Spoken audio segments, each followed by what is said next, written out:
자, 오늘 여러분들과 함께 읽은 로마서 9장 14절에서 18절까지의 말씀을 통해서 불쌍히 여길 자를 불쌍히, 또 그 앞에는 긍휼히 여길 자를 긍휼히. 사실은 이 말이 다른 말이 아니에요. 같은 말이에요. 긍휼히 여긴다는 말 자체가 불쌍히 여긴다는 말입니다. 그런데 우리가 왜 구원받았느냐? 우리가 왜 이 은혜 가운데 머물고 살아가느냐? 아니, 누구는 우리보다 더 인격이 훌륭한데도 왜 그 사람을 제외하고 우리가 선택받고 이렇게 구원받고 은혜 속에 살아가느냐?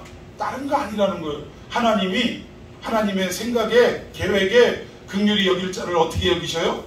긍휼히 여기시는 거예요. 불쌍히 여길 자를 불쌍히 여기시는 것입니다. 창조자 되신 하나님, 구원자 되시는 하나님이 당신이 이렇게 결정한다는데 그 피조물 가운데 그 누가 이것에 대해서 왈가왈부 시비를 걸 자가 있습니까? 없습니까? 없다, 그 얘기 하고 싶은 거예요. 지금 바울은 너희들이 뭐 잘나가지고 선택받은 거 아닌데, 하나님은 알 수는 없지만, 뚜렷하게 알 수는 없지만 하나님이 당신들을 이렇게 선택하고 불쌍히 여기고 긍휼히 여기고 구원하셨다. 그런데 나는 왜 구원받지 못했느냐 따질 수 있느냐? 그 성경에 이런 얘기 있죠. 토기장이가 그릇들을 만드는데, 아니 나는 귀한 그릇이 되고 싶은데 왜 나를 이런 쓸모없는 질그릇으로 만들었습니까? 따질 그릇이 있어요, 없어요? 이 그릇을 용도에 맞게 만드시는 것은 다 누구다? 토기장이 마음이다. 우리 속담으로 말하면 누구 마음이요? 엿장수 마음이다. 믿으십니까? 하나님 마음인 거예요. 오늘 여기에 초점을 맞추고 우리가 이 본문을 살펴보기를 원합니다. 중요한 것은 하나님이 긍휼히 여기실 자를 긍휼히 여기시고 불쌍히 여길 자를 불쌍히 여기셔서 오늘 이 예배자로 여러분들을 초청하셨는데, 여러분들은 이 말씀을 들으면서 그냥 소 닭보듯이 밍밍하게 있으면 안 된다는 거예요. 오늘 이 말씀이 참 들려지는 가운데, 하나님 도대체 나 같은 게 뭔데 나를 이렇게 불쌍히 여기셨습니까? 나를 이렇게 긍휼히 여기셨습니까? 나보다 인격이 훌륭한 우리 옆집에 아무개도 있는데 왜 그 사람을 제외시키시고 나를 이렇게 구원의 자리로 불러주셨습니까? 감사가 넘치고, 할렐루야, 감격이 넘치는 이 시간이 되어야 될 줄로 믿습니다. 아멘. 자, 오늘 이제 9장으로 넘어왔는데, 이 9장의 본문이 사실은 좀 길어서 한 번에 끝내기가 어렵습니다. 그래서 한 2번 내지는 3번에 나누어서 9장을 강의할 텐데, 이 9장도 사실은 신학적인 난제들이 많이 있어요. 그래서 목사님들이 이 설교의 내용으로 본문으로 잡기가 좀 꺼려하는 그런 내용들이 9장에는 많이 있다라는 것입니다. 오늘도 저도 나름대로 이렇게 연구하고 주석도 살펴보고 여러 개의 주석을 이렇게 막 섞어서 강해서도 보고 이렇게 합니다만, 인간의 표현으로는, 또 인간의 생각으로는 한계가 있어요. 그래서 여러분들에게 온전히 전하지 못할 수도 있다라는 거예요.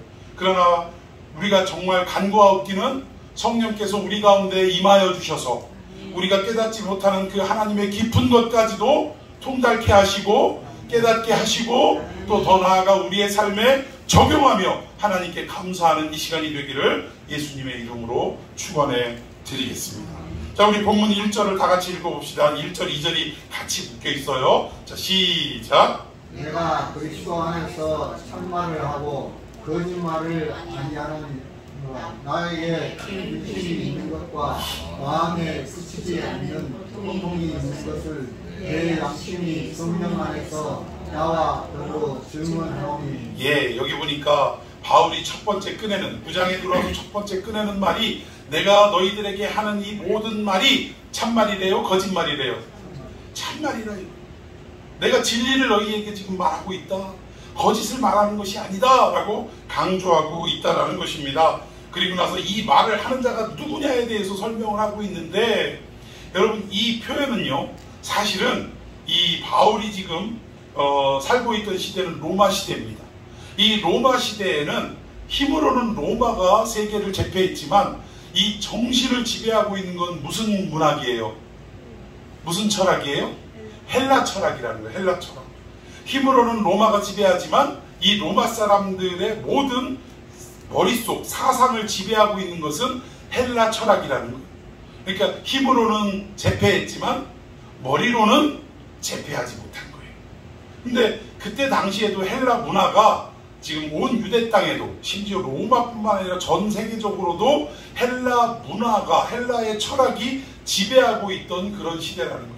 그래서 오늘 이 표현은 성경 내용입니다만 사실은 성경 시대에 살고 있던 특별히 신약 성경을 기록했던 이 시대 사람들은 누구의 문학을 다 힘입은 거예요. 헬라 문화, 헬라 철학에 영향을 받은 사람들이라는 거예요. 우리가 착각하지 말 것은 우리가 이 성경은 성령의 감동으로 된 책인 줄로 믿습니까? 그래서 우리가 성령님이 감동하니까 이 세상의 문학과 이성과 이런 것들은 하나도 쓰지 않고 마치 무당이 접신을 하면 어떻게 돼요? 자기의 의지가 있어요, 없어요? 없잖아요. 존댓말 전보러 온 손님한테 존댓말을 하다가 방을 흔들다가 접신을 확 해버리면 갑자기 뭘로 바뀌어? 반말로 바뀌고 목소리도 바뀌고 그 접신한 대상이 돼가지고 막 떠들잖아요. 근데 성령님은 그런 분이 아니라는 거예요. 하나님 자체가 우리 인간을 창조하시고 우리 인간의 이성을 존중하시는 분입니까? 아닙니까? 우리를 인격적으로 대하시는 분인 줄로 믿으시기를 바랍니다. 성령님이 임하면 교회 안에서도 갑자기 막 몸을 푸르르 떨면서 막 이상한 기도를 막 술술술술 하면서 자기가 마치 접신을 한 것 마냥 그렇게 표현하는 분들이 있는데 여러분 이거 잘못된 거예요. 성령은 그렇게 역사하는 분이 아닙니다. 우리의 이성과 우리의 지성과 우리의 감성을 다 동원해서 활용하시는 분이 성령인 줄로 믿습니다. 무슨 말이냐면 성령의 감동으로 성경책을 기록을 하긴 했지만 어느 날 갑자기 성령이 임하니까 자기가 그동안 경험하고 쌓아왔던 모든 지식은 딱 없어지고 성령님이 마치 로봇을 다루듯이 이렇게 써라 저렇게 써라 토시 하나도 틀리지 않게 명령하셔서 썼다? 이걸 뭐라고 하냐면 축자 영감설이라고 그래요. 축자 영감설. 근데 이 축자 영감설이 뭐 어느 정도는 좀 이해는 가지만 맞진 않다라는 거예요. 아니 그 사람의 인격과 그 사람이 배운 지식과 그 사람이 경험한 모든 것들을 다 배제해버리고 어느 날 갑자기 성령님이 그의 머릿속에 들어가서 막 가끔 보면 이런 분이 있더라고요. 지금도 신학교에서 막 강의를 하는데 접신이 이루어져가지고 자기 딴에는 성령이 임해가지고 갑자기 노트에다가 알 수 없는 어느 나라 말인지 글씨인지를 모르겠어요. 막 그냥 미친 듯이 막 1시간 내내를 막 쓰더라고. 막 분량도 어마어마하게 써요. 그러고 난 뭐라고 하냐면 그걸 영설에 영서. 영적으로 성령님이 주신 글씨가 이거요. 그러고 나서 내가 이제 하도 궁금해가지고 영설을 받았다고 하는 그 사람한테 이제 나중에 이제 다시 이제 자기로 돌아오고 난 다음에 한번 읽어보라고. 이거 뭐라고 성령님이 기록하라고 하셨냐고. 그때 읽어요, 못 읽어요? 지도 못 읽어, 지도. 그게 무슨 의미가 있어요? 아니 무슨 접신한 것 마냥 막 신비하게 막 쓰긴 썼는데 아니 쓴 사람도 무슨 말인지를 모르니 그게 의미가 있겠어요, 없겠어요? 하나님이 바보요, 아니요? 하나님처럼 지혜로운 분이 어디 있길래 알아듣지도 못하는 그런 글씨를 쓰게 하느냐 이거예요. 이건 뭔가가 잘못됐다는 거예요. 그러니까 이게 성령님은 성경을 기록할 때 그 기록하는 저자에게 성령이 임하시는데 성령에 임하셔서 감동하시는 것은 어떠한 의미냐? 하늘의 깊은 비밀한 것을 이 사람이 그동안 살아왔던 배경과 학문과 이 사람의 이성, 지성, 감성 모든 것들을 다 동원해가지고 하나님의 뜻과 계획을 그대로 표현할 수 있도록 역사하신 게 성령의 감동이랍니다. 성경은 그렇게 쓰여진 거예요. 그래서 성경 기자마다 이 저자마다 원 저자는 성령이시지만 왜? 기록하게 하고자 하는 것을 기록했으니까. 그런데 나름마다 문체와 색채가 달라요, 달라요, 똑같아요? 만약에 접신했다면 똑같아야 돼요, 달라야 돼요? 똑같아야지. 근데 그 사람의 특성이 다 나름대로 묻어나더라. 바울은 바울 나름대로의 어떤 문장이 드러나고 베드로는 베드로 나름대로의 어떤 툭툭한 어떤 투박스러운 이런 문장들이 딱 곱게 드러나더라는 거예요. 그래서 정확하게는 알 수 없지만 문장을 딱 모르는 어떤 성경이 만약에 발견이 됐다 그러면 이걸 딱 볼 때 대부분 이건 누구의 문체와 비슷하다라는 거 우리가 알 수 있습니까, 없습니까? 그렇게 우리가 판단하는 거예요.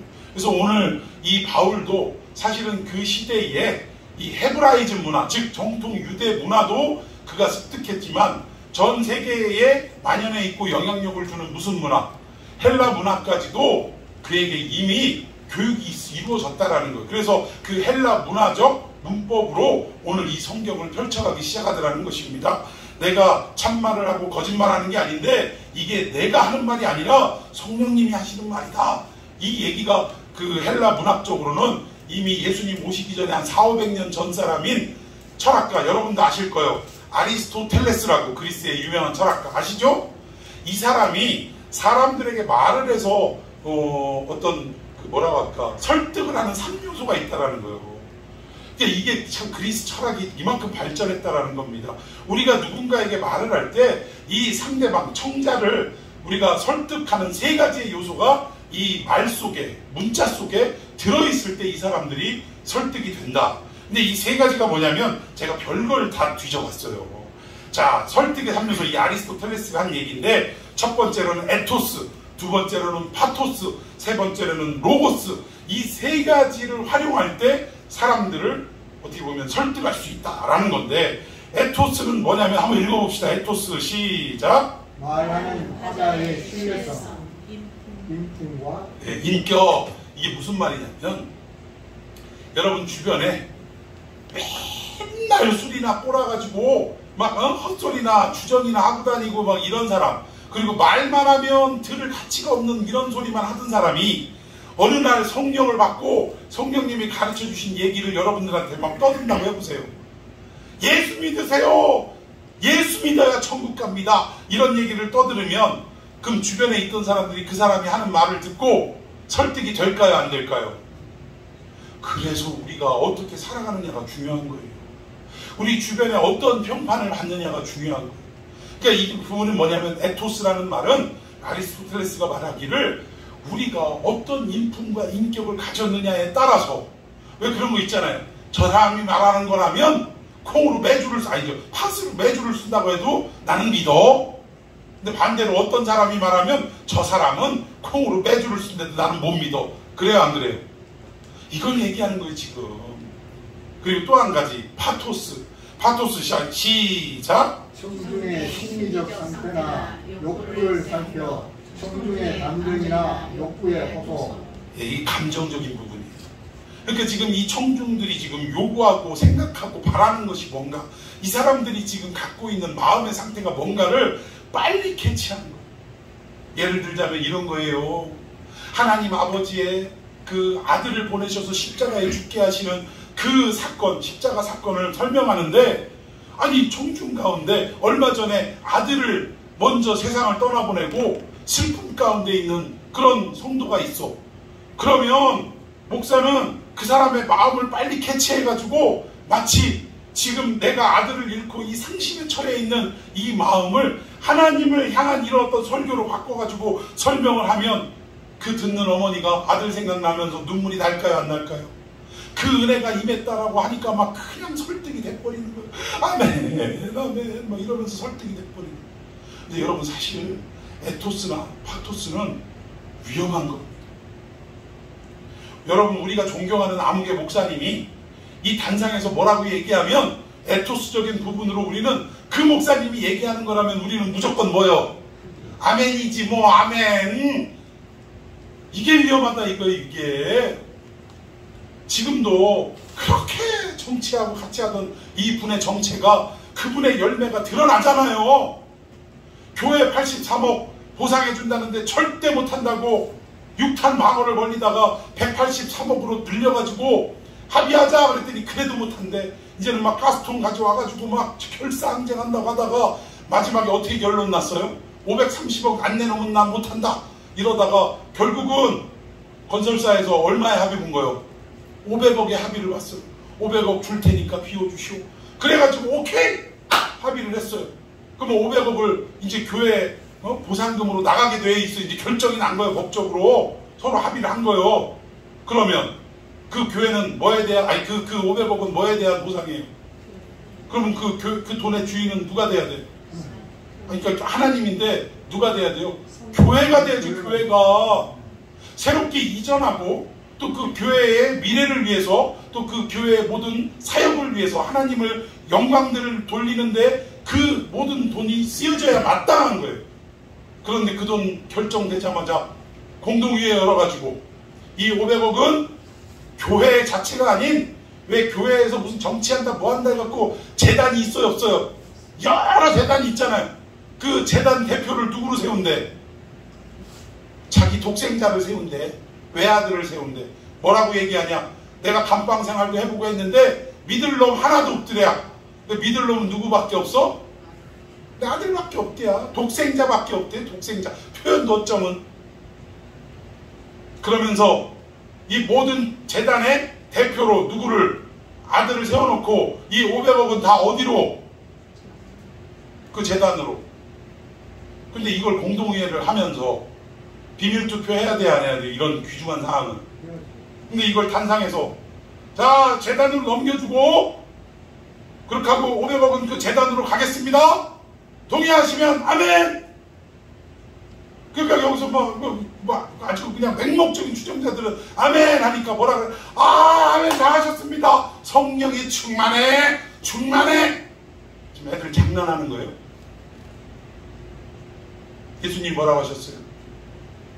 나무는 뭐를 보면 알 수 있대? 열매를 보면 알 수 있대. 그동안 그렇게 여신도 빤스 내리면 여신도고 안 내리면 똥이라고 하고 2003년도 얘기해. 그게 2003년도 기억해 아직까지. 밤중에 전화해서 문서 가지고 집 등기부등본 가져와서 넘겨주면 내 성도고 아니면 똥이래. 그랬던 사람이 결국 얼마 전에는 막 정치하다 뭐래요? 하나님 웃기지 마! 까불지 마! 하나님 나한테 까불면 뭐한대? 죽어? 그러더니 결국은 그 말을 듣고도 아직도 분별 못해가지고 뭐 훌륭한 애 좋은 애 하다가 결국 500억이 딱 떨어지니까 결국 그 500억을 어떻게 한 거예요?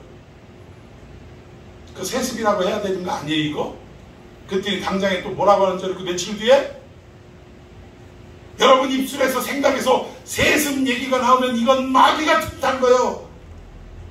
예수의 이름으로 물러갈지어다 하고 여러분들이 그렇게 해야 된대. 마음속에 세습이라는 생각이 떠오르거든 물러나라고 해야 된대요. 판단은 여러분께 맡기겠습니다. 훌륭한 목사님이신지 복음적인 목사님이신지 아니면 그 사람 말대로 똥인지 여러분 분간하시기를 바랍니다. 그래서 에토스가 중요한 거예요. 우리는 하나님 말씀을 말씀대로 외치는 사람을 인정하고 그 말씀을 듣고 분별하고 아멘 해야 되는데 우리는 사람을 보고 얘기하잖아요. 저 사람은 틀린 말 할 사람이 아니래. 여러분 하늘 아래 모든 피조물 가운데 불변함 항상 선인 사람이 있을까요 없을까요? 없습니다. 하나님 외에 누가 선하다 하니. 사람 믿지 마세요. 사람 믿지 마세요. 파토스는 사람 마음을 자꾸 이렇게 움직여가지고 얘기하면 순간 넘어가요 안 넘어가요? 여러분 헌금이 갑자기 왜 전세 빼서 헌금하고 왜 그런 줄 아세요? 이 파토스적인 성격 때문에 그래요. 내 마음에 지금 돈이 없어서 미칠 것 같은 이 마음에 아유 그냥 그 심정을 싹 파고들어갖고 막 이렇게 하면 이 헌금하면 당장에 돈 생길 것 같은 그 마음의 움직임, 감정의 움직임이 생기게 하는 거예요. 여러분 이 파토스도 위험한 거예요. 그럼 어떻게 해야 되냐? 로고스. 자 로고스 읽어봅시다. 시작. 논리적이나 이성적으로 객관의 바탕을 두고 설교. 이게 이성적인 거예요. 설교가 어떤 사람의 감정을 건드리거나 자기의 어떤 믿을 만한 인품을 내세우는 게 아니라 오직 진리를 그대로 있는 그대로 객관적으로 설명해서 듣는 이로 하여금 뭐 웃기고 울리고 안 해도 들을 때 여러분들이 말씀 자체에 은혜가 되고 말씀 자체에 감동이 이루어지고 아 내가 잘못 살았구나. 하나님 어찌할꼬 나를 어찌합니까? 통회하고 자복하며 이러한 일들이 이게 하나님이 원하시는 말씀의 전파, 설득의 요소라는 거예요. 여러분 믿습니까? 아니, 결국은 이게 중요한 거예요. 그런데 어쨌든 바울도요. 이 당시에 어떤 문학적인 영향을 받은 사람이기 때문에 교육을 받은 사람이고 또 선두에 쓴 사람이기 때문에 이 에토스적인 부분을 지금 강조하고 있다는 것입니다. 어떤 에토스적인 부분이냐? 내가 말하는 말이 참말이요 거짓이 아닌데 이 말이 뭐래요? 누가 한 말이래요? 이 마지막 부분 내 양심이 어디 안에서 나왔대? 성령 안에서 나와서 증언하는 거라 이거예요. 내가 지금 말은 내가 하지만 사실 나를 주장하시고 나의 생각을 바꾸신 이는 누구라는 거예요? 성령님이 하시는 거예요. 즉 이 말은 믿을 만한 성령님이 하시는 말씀이니 너희들 거짓으로 오해하지 말고 잘 들어라. 지금 이 얘기를 하는 것입니다. 자, 우리 로마서 10장 1절 한번 읽어봅시다. 시작. 형제들아, 내 마음에 원하는 바와 하나님께 구하는 바는 이스라엘을 위함이니 곧 그들로 구원을 받게 합니다. 아멘.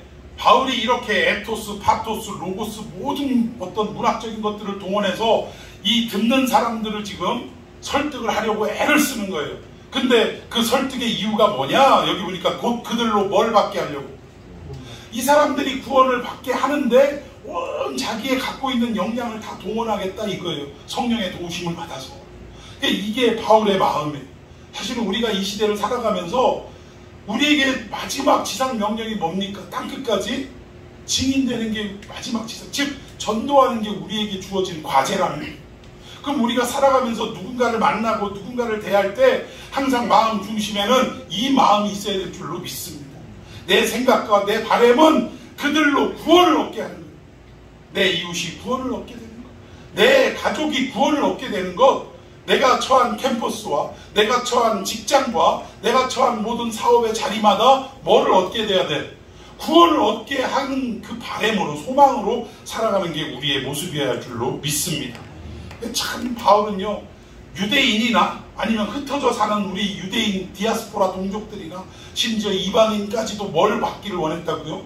구원받기를 원하는 마음으로 이렇게 간절하게 복음을 증거했다라는 것입니다. 자, 3절 시작. 나의 형제 곧 고류의 신처를 위하여 내 자신이 저주를 받아 그리스도에게서 끊어질지라도 원하는 바로다. 예, 이게 참 더 심화된 바울의 표현인데, 우리의 형제 자매 이웃이 구원받기 위해서는 나 자주는 뭘 받는데요?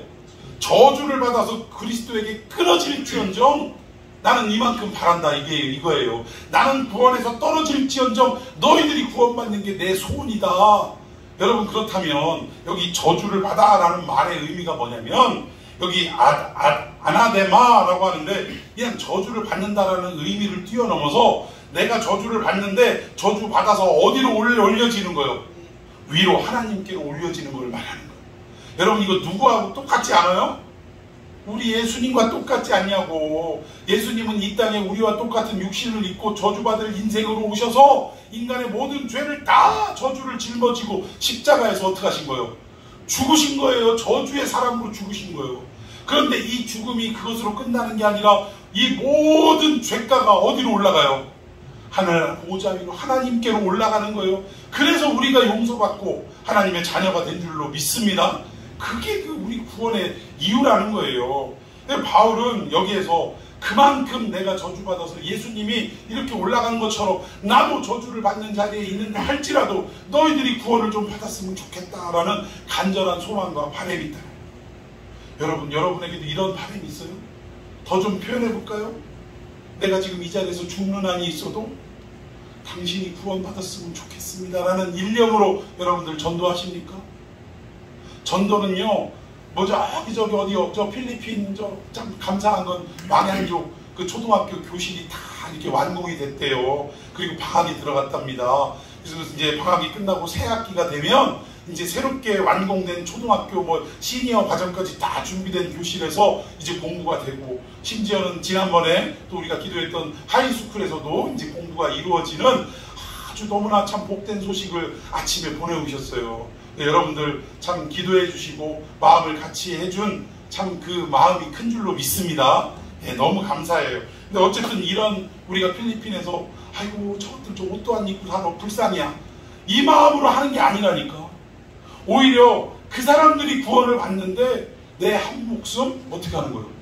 내가 버려도, 내가 죽는 한이 있어도 저들이 구원받을 수 있으면 나는 그것으로 족하노라. 이게 선교의 기본 마인드예요. 오늘 바울이 이야기한 내용이 바로 그런 내용입니다. 그리고 정말로 내가 죽는 한이 있어도 네가 구원받았으면 좋겠다라는 말 속에 내가 죽겠다라는 말이 진짜가 아니에요. 강조법이지.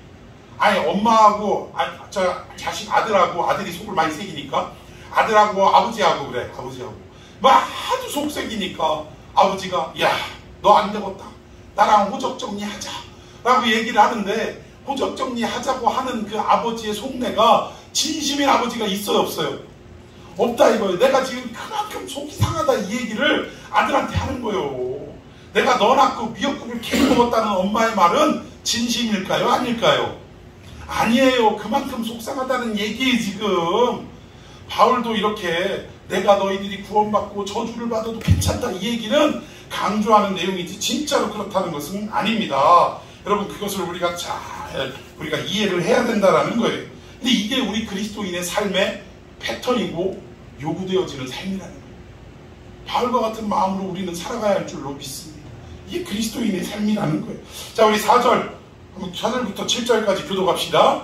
4절, 그들은 이스라엘 사람이라 그들에게는 양자됨과 영광과 언약들과 율법을 세우신 것과 예배와 약속들이 있고 조상들도 그들의 것이요 육신으로 하면 그리스도가 그들에게서 나셨으니 그는 만물 위에 계셔서 세세의 사랑을 받으실 하나님이시라. 아멘. 그러나 하나님의 말씀이 폐하여진 것 같지 않도다.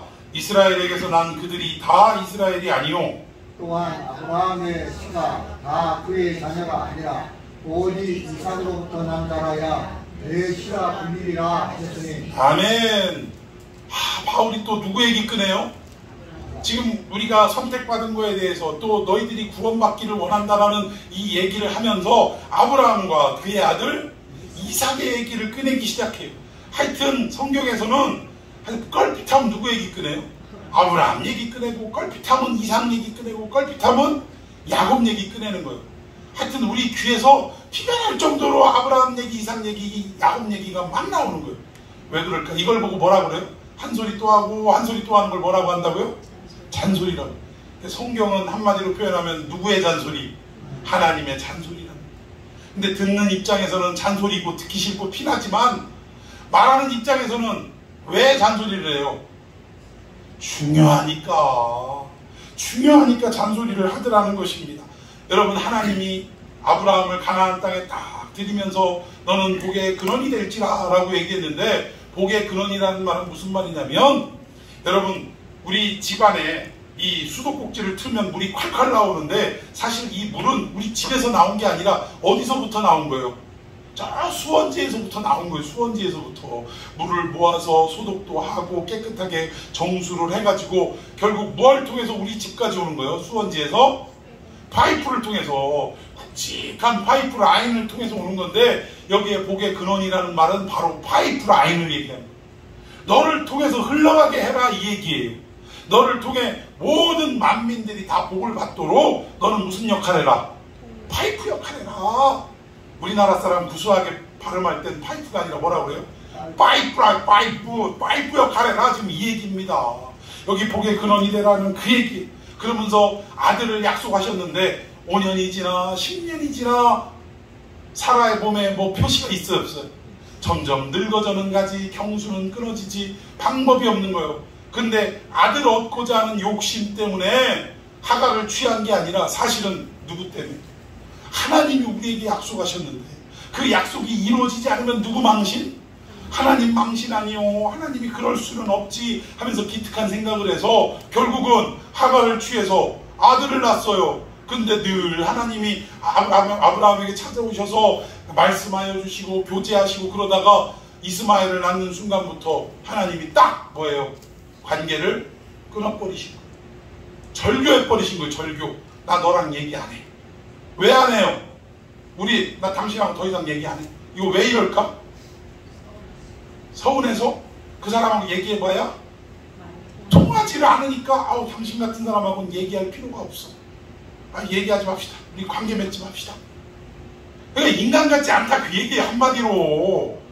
걔는 때리면 말이라도 듣지 당신은 듣지도 않아 이 얘기예요. 하나님이 지금 아브라함한테 야, 내가 지금 창조주가 너한테 선언했는데 약속했는데 계약서에 도장 꽝꽝 찍어놨는데 너 그걸 못 기다려가지고 네 뜻대로 하냐? 계약 파기하냐? 하나님 속상하시고.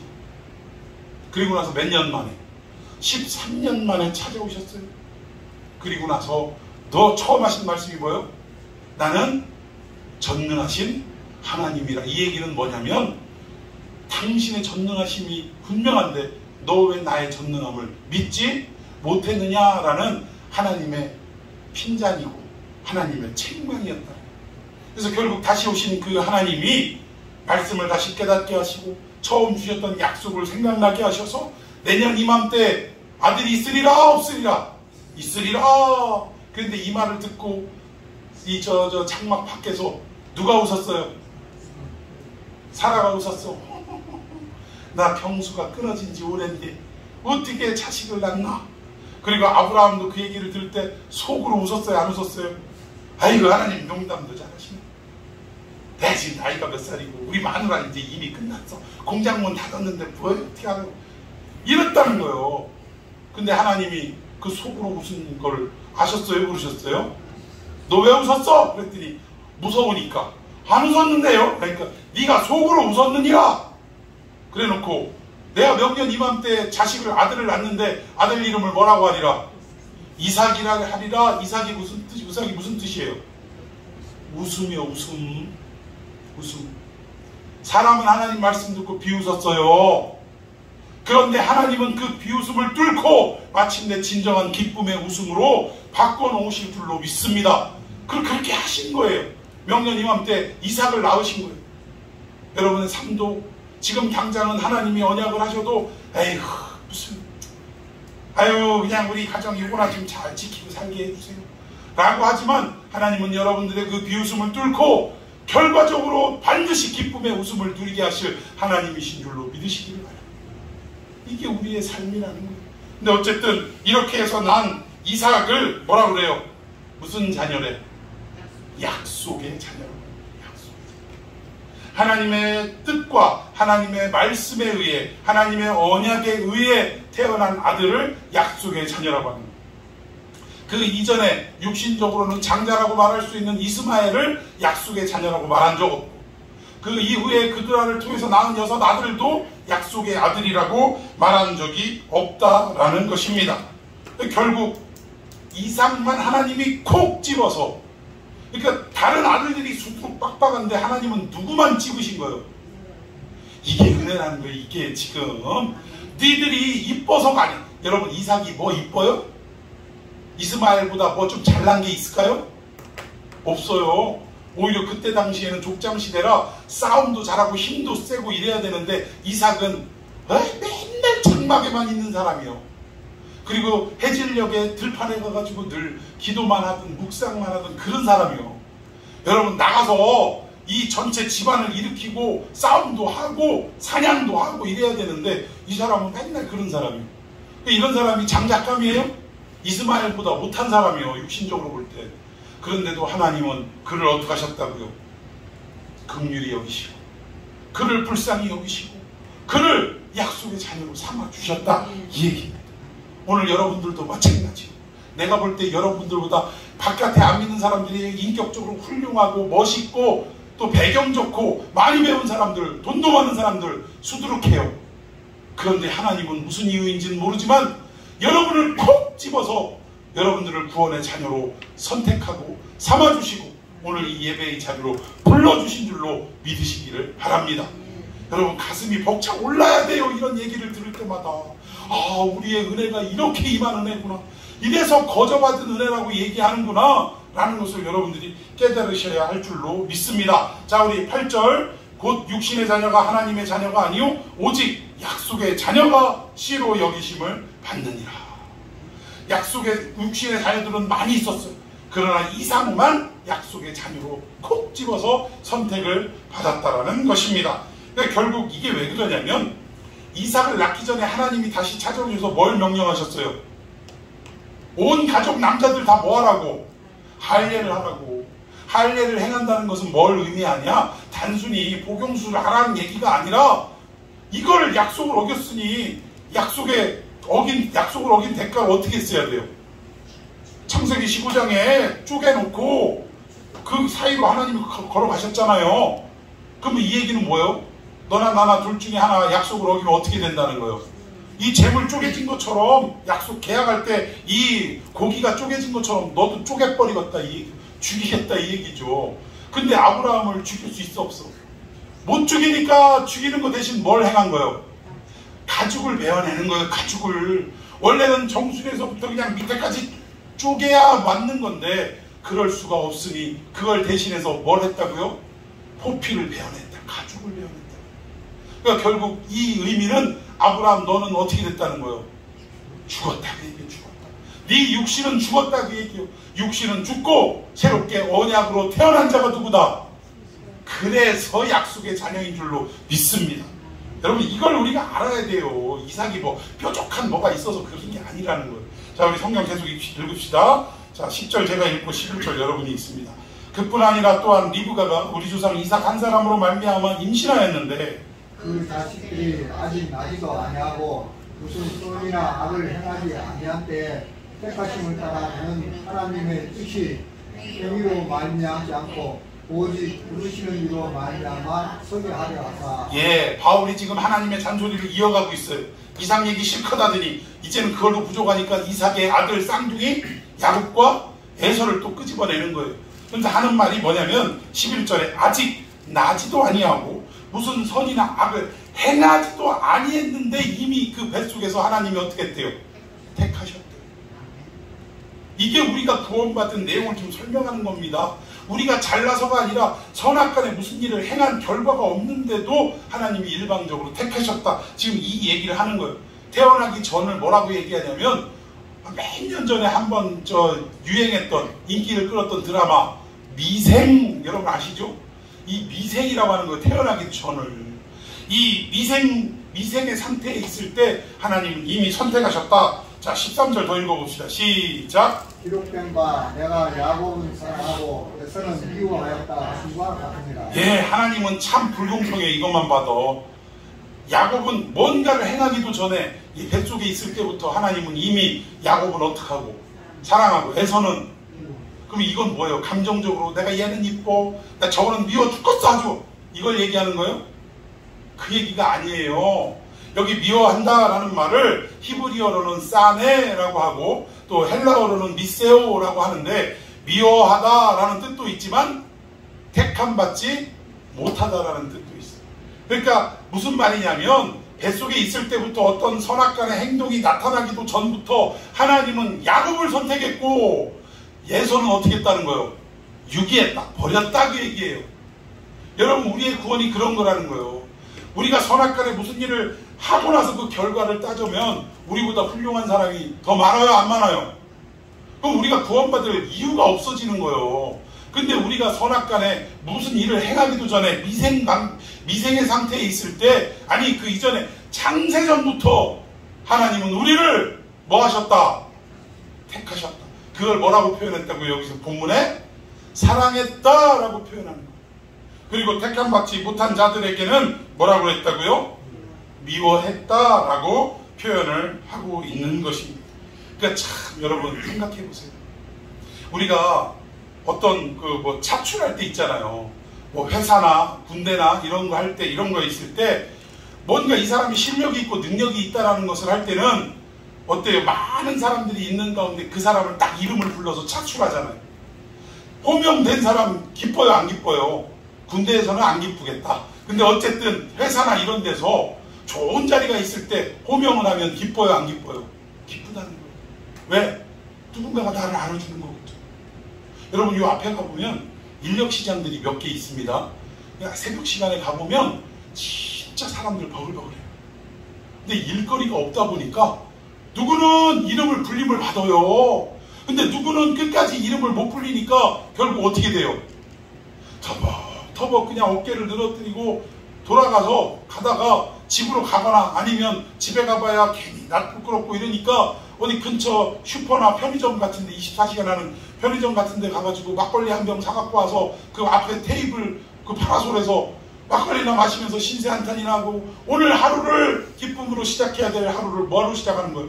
원망과 불평으로 시작하게 되는 거예요. 여러분 사람도요. 심지어 저런 막리라는 인력시장에서도 내 이름을 불림받으면 기뻐요 안 기뻐요? 근데 여러분들은 지금 모든 인간 가운데 구원받을 백성으로 부름을 받았는데 여러분 표정이 내 그럴 줄 알았다니까. 여러분 이거는 우리의 감정을 주체할 수 없는 기쁨이 있어야 됩니다. 이 70억, 그 말이 70억이지 오모오는 인구수를 더하면 셀 수 없는 인구예요. 이 수천 년의 인구수를 다 더하면. 근데 그 인구 가운데 나를 콕 집어서 사랑하시고 나를 콕 집어서 무슨 일을 행하지도 않았는데 나를 선택하셨다. 이게 우리의 구원이다 이 얘기예요. 이 구원을 우리 모든 백성들이 다 받았으면 좋겠다라는 것이 바울의 오늘 본문의 이야기라는 것입니다. 여러분 우리는 입술로는 믿는다고 하지만 정말 이 구원의 감격과 이 기쁨을 맛보지 못한 사람이 수두룩하다. 목사 중에도 있더라고요. 장로 중에도 있더라고요. 우리는 오늘 이 말씀을 통해 하나님이 우리를 선택하고 우리를 구원하시고 자녀 삼으신 이 사건이 얼마나 우리에게 큰 사건인지를 깨닫고 기쁨과 감사와 우리의 전 인생을 다 하나님께 돌려드리는 귀한 결단의 시간이 되기를 예수님의 이름으로 축원해 드리겠습니다. 그러니까 우리 입장에서는 기쁘고 감사해. 근데 못 받은 사람, 선택 못 받고 구원 못 받은 사람 입장에서는 아까 한 얘기가 그 얘기요. 우리가 아니 이럴 수가 있냐? 우리가 착하게 살았는데 어째 우리는 선택 못 받았냐? 그 얘기를 하니까 야 이 사람아 하면서 21장만 읽어봅시다. 시작. 우리 양이가 진흙한 덩어리로 하나는 비 쓸 그릇을 하나는 신이 쓸 그릇 성이 쓸 것을 만들 하나님. 할 말이 있어요 없어요? 할 말이 없는 거예요. 누군가 우리보다 뛰어나고 우리보다 인격이 고매하고 좋은 일을 많이 한 사람이 아니 하나님 너무한 거 아닙니까? 저 사람은 예수 믿는다고 하지만 제가 볼 땐 인격도 저보다 형편없고요. 껄핏하면 사람들하고 싸우고 시비거리하고 그리고 저 사람 보면 교회 나가고 싶지도 않은 생각이 뚝뚝 떨어지는데 근데 왜 나는 버림받고 이 사람은 구원받습니까? 그러니까 토기장이 얘기하면서 뭐요? 누구 마음이라고요? 누구 마음? 우리 속담으로 누구 마음? 엿장수 마음이라는데 아니 엿 띄워주는데 똑같이 1,000원 받고 엿 파는데 아니 가위질 하다 보면 누구는 조금 더 많이 들어가고 누구는 조금 덜 들어가고 누구 마음이요? 그걸 뭐 어떡하라고? 뭐 저울로 재요? 부피를 재? 그렇게 하고 어떻게 장사해? 하나님이 그렇다니까. 우리의 상황과 형편과 처지와 능력은 상관없이 하나님은 하나님의 뜻과 계획에 의해서 우리를 창세전에 선택하신 줄로 믿으시기를 바랍니다. 요한복음 4장에 보면 우물가의 여인들 보고 얘기할 때 있잖아. 예배할 때가 오나니 곧 이때라. 하나님은 예배하는 자들 신령과 진정으로 예배하는 자들을 뭐 하시느니라 찾으시느니라 할 때 이 찾다라는 말이 이 의미라는 거예요. 불러주셨다 이 얘기예요. 선택하셨다 이 얘기예요. 우리가 우리 생각으로 아유 우리 참 창평한교회 오늘 내가 교회 빠지면 참 빈자리가 가뜩이나 많은데 이게 큰일 나지. 내가 가야 목사님 힘도 좀 실어주고 이런 생각으로 내 의지로 온 것 같지만 물론 그 의지로 왔어요. 그런데 이 의지를 부여하시고 이 의지가 생기기 이전에 우리를 교회에 나가게끔 하는 마음을 주신 분은 누구다? 하나님이시다. 그게 하나님이 찾으신 분 믿습니까? 하나님이 찾지 않으면 이 교회에 예배드리러 올 자가 없다라는 것입니다. 여러분 우리의 구원이 이렇다라는 거예요. 우리가 심리적 작용과 어떤 내용 때문에 교회에 온 것 같고 우리가 어떤 행동을 해서 뭐 열심히 봉사하고 뭐 헌신해서 구원받은 것 같지만 이제 여러분 이거 잘 깨달으셔야 돼. 내가 이걸 했기 때문에 구원받고 내가 이렇게 살았기 때문에 하나님이 나를 이뻐해 여기셨다. 이런 생각은 애시당초 이제 접어요. 하나님은 우리가 태어나기 전부터 미생의 상태 아니 그 이전 창세전부터 나를 뭐 하셨다. 야곱을 어떻게 하셨다. 사랑하시고 에서를 미워하셨다. 다른 말로 야곱은 선택하시고 에서는 유기하셨다. 버리셨다. 여러분들은 선택받은 사람이라는 거예요. 구원이 그렇게 임한 거예요. 여러분에게 뭔가가 있어서 구원받을 만한 무언가가 있어서가 아니라 하나님의 일방적인 은혜로 하나님의 부르심과 찾으심과 선택하심으로 오늘 이 자리에 서 있다는 여러분 이제 우리가 받은 구원이 어떤 것인지 아셨습니까? 뭐 여기 와가지고 저 사람은 참 저렇게 하는 거 보면 저 사람은 구원받은 사람이면 틀림이 없어. 물론 뭐 구원받았겠죠. 그러니까 그런 일도 하겠지. 그러나 우리의 생각이 변화가 있어야 됩니다. 우리가 무엇을 했기 때문에 구원을 받은 게 아니라 하나님은 이미 우리를 선택하시고 구원의 백성으로 삼아주시고, 그리고 우리가 곁길로 행해도 결국은 우리의 뒷다리를 잡아서, 우리의 뒷덜미를 잡아서 결국 구원의 길로 어떻게 하시는 거예요? 돌이키게 하시는 거예요. 터닝! 유턴! 해가지고 다시 오시냐. 그래서 마침내 당신이 계획하고 당신이 언약한 대로 그 구원을 이루어 갈 수 있도록 우리를 설득하시고 우리에게 힘주시고 우리를 깨닫게 하셔서 마침내 그 구원의 완성으로 향하게 하신다는 사실입니다. 여러분, 우리는 선교를 해도, 우리가 봉사를 하고 헌신을 해도 무엇을 위해서 해야 되느냐? 결국은 우리를 구원하신 그 하나님, 일방적으로 선택하신 그 하나님의 사랑을 깨닫고, 또 그분의 마지막 명령이 뭐라고요? 우리 동족들이 다 구원받았으면 좋겠다. 심지어는 뭐요? 내가 죽더라도 너희들이 구원받는 게 좋겠다라는 이러한 마음으로 우리가 받은 그 구원의 기쁨과 감격을 이제는 누군가에게 어떻게 해야 돼? 실천하고 실현해내는 삶이 되어야 할 줄 믿습니다. 이런 삶이 되기를 예수님의 이름으로 축원해 드리겠습니다.